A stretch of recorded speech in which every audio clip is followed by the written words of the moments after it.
Welcome to the U.S. Military Test Prep channel by Study.com. My name is Corey. I'm a Seaborne Specialist in the U.S. Army Reserve and an ASVAB test prep expert. On this channel, I'll walk you through everything you need to know in order to pursue a career in the military. I aim to be your secret weapon, providing you with expert tips, insider advice, and top-notch study materials to boost both your confidence and your results.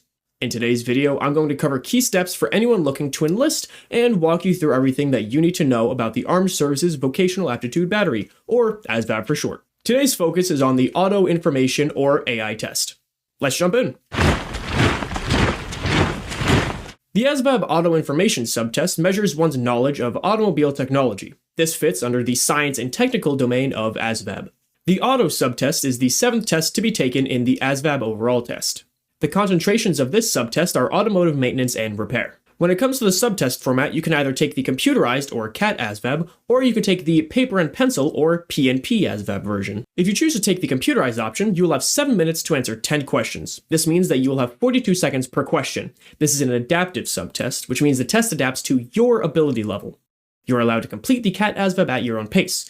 That is, when you complete a test in the battery, you can immediately move on to the next section without waiting for everyone else to move on. This can result in your test taking time being shorter compared to other test takers. About 70% of test takers choose the online version, which takes only about half the time to complete on average. However, you are not able to review or change your answers once you have submitted an answer on the CAT ASVAB, so be careful when choosing. The time limit and number of questions for the CAT ASVAB subtests may differ based on whether tryout questions are included. On the other hand, the paper and pencil option is different as everyone takes the same set of questions at the same pace. This is known as the traditional way of taking the subtest. You will have 11 minutes to complete 25 questions. This means you have about 26 seconds per question. In this test format, you can check your work for the current section that you are working on. However, you can't go back to previously completed sections, nor can you move forward to a new section unless directed to do so by your instructor. Auto Information and Shop Information, or SI, are administered as separate tests in the computerized version, but combined into a single score labeled AS, which stands for Auto and Shop Information. In the paper and pencil version, AI and SI are combined into one test, AS. Scores on the combined test are reported for both the CAT ASVAB and PNP ASVAB. In either case, be sure to manage your time accordingly. Always leave time to review your work to ensure that you are submitting the correct answer. This video specifically focuses on the Auto Information subtest of the ASVAB exam. In this subtest, you are expected to demonstrate your understanding of auto tools, practices, and vehicles and their parts in automotive shop. This video offers specific and purposeful strategies to help viewers improve in a section that is critical to their overall ASVAB score. First, it is important to become acquainted with the types of questions you'll be asked, learn how the test will be administered, and finally, understand how you'll be scored.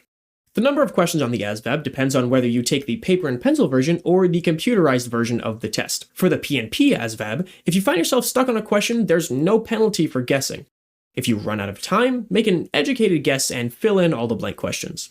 On the other hand, for the CAT ASVAB, try to read and answer the questions fully, rather than filling in guesses for the remaining items. The CAT ASVAB gives a significant penalty when many incorrect answers are given at the end of a subtest. Next, let's look at a sample problem from Study.com to help prepare you for test day.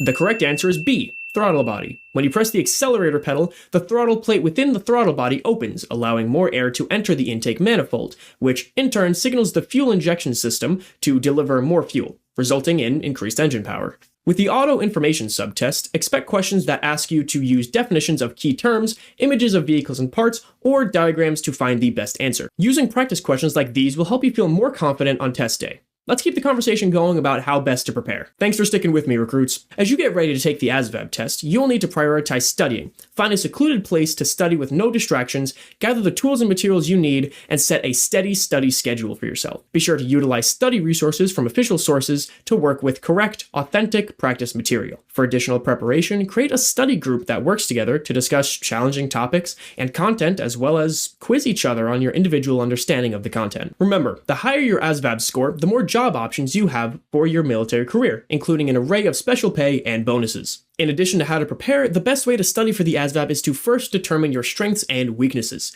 Start by taking a practice test to set a baseline score and understand the portions of the test that might be extra challenging for you. Once you figure this out, you'll be able to identify your strengths as well as work with areas where you need improvement. You're probably asking yourself, where should I go for study material and practice tests? Well, Study.com will create a personalized study plan just for you. Taking a practice test on a site like Study.com can pinpoint what you know and what you don't. If you're using other materials, you may need to put your own study plan together. With Study.com, you have a variety of resources to choose from. Watch lessons to review material you are shaky on. If you feel confident about a topic, do some practice. If you notice you are missing a lot, go back and review a lesson to make sure you know the material. Consider using Study.com's ASVAB practice and study guide to prepare you for your auto information subtest.